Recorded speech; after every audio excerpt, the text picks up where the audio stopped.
আসসালামু আলাইকুম সবাইকে। আপনাদের সবাইকে নিয়ে আসছি আমি আজকে লালবাগ কেল্লায়। জি, লালবাগ কেল্লা। তবে এই লালবাগ কেল্লাটা বাংলাদেশে অবস্থিত না। আমার পিছনে লালবাগ কেল্লা বা রাজার বাড়িটা স্পেন অবস্থিত। একটা জিনিস আমি আপনাদের শেয়ার করতে চাই। কিছুদিন আগে আমি আপনার ফিলিস্তিনের পক্ষে অনেকগুলো ভিডিও দিয়েছিলাম, ফিলিস্তিনকে সাপোর্ট করি দেখে ফিলিস্তিনের পাশে দাঁড়াইছিলাম।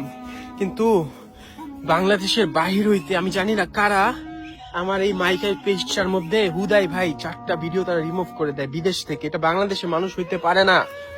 তাদের আমি মেল করি যে ওয়াই কেন আমার ভিডিওগুলো উড়াইছে, তারা তাও উত্তর দেয় না।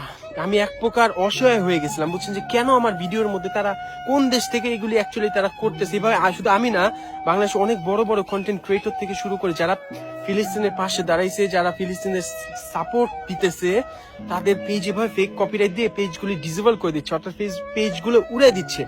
তখন আমি কোনো কারো কাছে সাহায্য পাইতেছিলাম, আমি কাউকে চিনিও না তেমন ভাবে যে বলবো আমার এই বিপদের মধ্যে পাশে দাঁড়াইতে। তখন আমার পেজের মধ্যে মাইকাই পেজের মধ্যে দুইজন মানুষ মেসেজ করে, একজনের নাম হচ্ছে নাইম ভাই, আরেকজনের নাম হচ্ছে রকি ভাই। তাদের কাছে আমি বলি, ভাই দেখেন এই ঝামেলার মধ্যে আমি পড়ছি এবং কেউ আমি পাচ্ছি না কাউকে খুঁজে যে আমাকে এই মুহূর্তে সাহায্যটা করবে। তখন এই দুইজন ভাই আমার পেজ সম্পূর্ণ ঠিক করে দেয়, তাও একদিনের মধ্যে। তাদের পেজটার নাম কি জানেন? তাদের পেজটার নাম হচ্ছে সাইবার সেফ হেল্পলাইন। তারা বাংলাদেশের বড় বড় কন্টেন্ট ক্রিয়েটরদের এই ঝামেলাগুলো থেকে হেল্প করতেছে, বাঁচতে হেল্প করতেছে। সেই সাথে আপনিও যদি কখনো কোনো ধরনের মানে বিপদের সম্মুখীন হন, ফেসবুকের মধ্যে 100% তারা আপনাকে হেল্প করবে, তাও ফ্রি।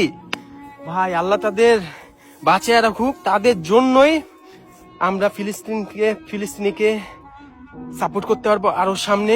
তাদের জন্যই আমরা এই ফেসবুকের মধ্যে টিক্কা থাকতে পারি। কারণ ভাই এই ফেসবুক কিন্তু ফিলিস্তিনিদের পক্ষে না। আপনারা, আমি বিস্তারিত কিছু বলতে চাচ্ছি না, আপনারা সবাই জানেন কেন।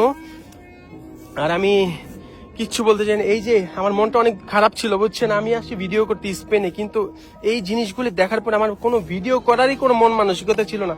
কিন্তু তাদের এই হেল্পের কারণে আমি আবার ভিডিও করতে পারবো, আপনাদের জন্য নতুন নতুন ভিডিও উপহার দিতে পারবো। আমি আজকে এই কারণে এই খুশিতে আমি আসছি আজকে এই রাজার বাড়িতে, এই লালবাগ কেল্লায়।